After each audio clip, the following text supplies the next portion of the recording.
Kirk and Troi have one surprising Star Trek thing in common. On the surface, Captain James T. Kirk and Counselor Deanna Troi could hardly be more different. Kirk is the swashbuckling starship commander of Star Trek, the original series, a man of action with a reputation for breaking rules, kissing alien princesses, and saving the galaxy with sheer force of will and occasional shirt-ripping theatrics. Troi, on the other hand, is the soft-spoken empath of Star Trek, The Next Generation, a counselor who guides her crew through emotional turbulence and reads the subtle undercurrents of thought and feeling from those around her. But if you peel back the layers of Star Trek's long history, there's an unexpected link between these two very different characters.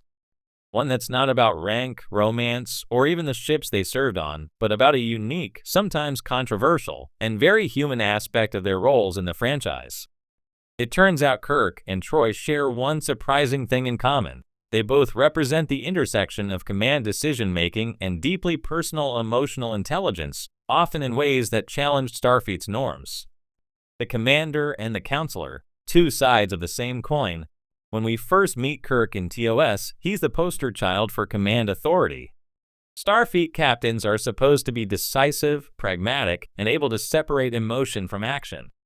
Kirk, though, doesn't hide the fact that his decisions often spring from personal conviction, intuition, and an instinctive feel for people, friend and foe alike.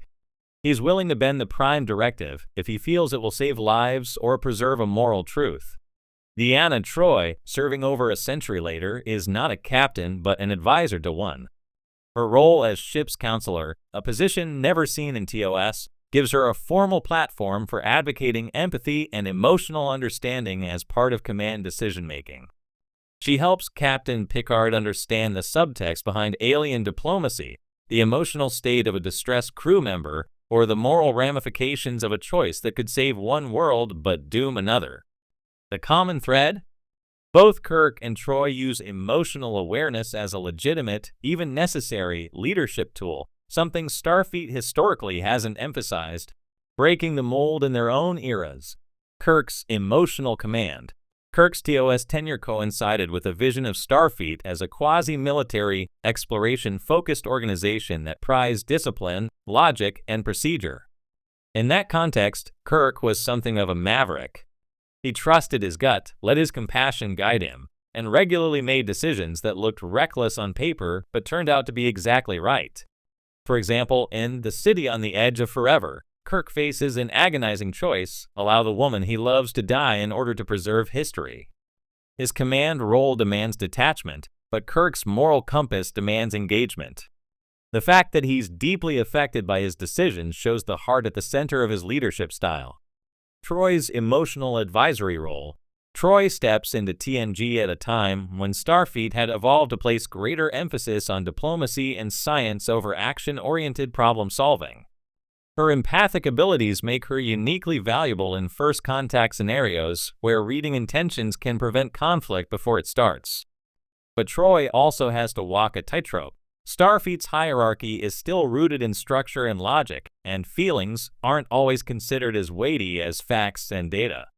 Yet time and again, her input changes the course of missions, from sensing deception in face of the enemy to steering Picard toward diplomacy in the loss, despite her own emotional turmoil.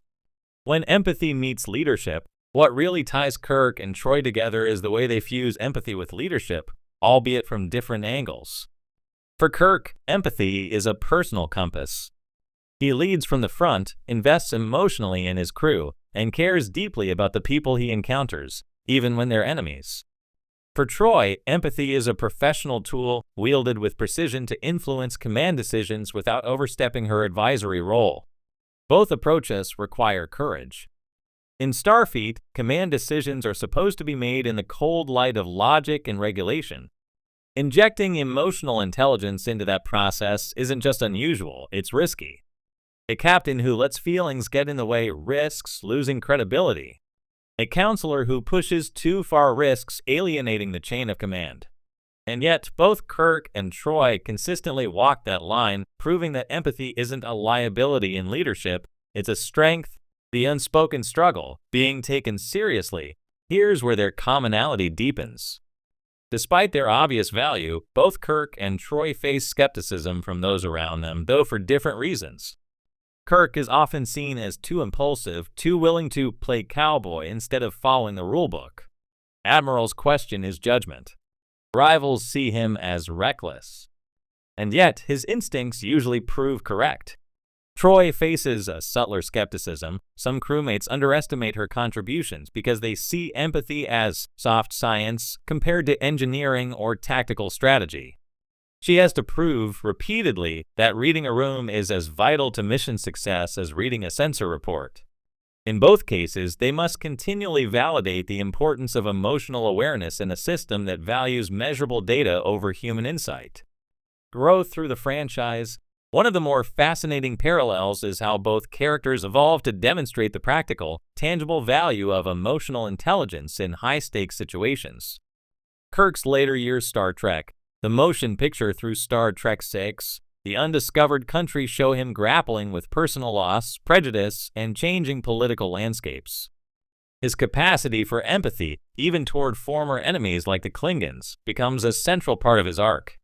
Troi's later career from TNG through her appearances in Star Trek, Picard sees her step more confidently into the command sphere.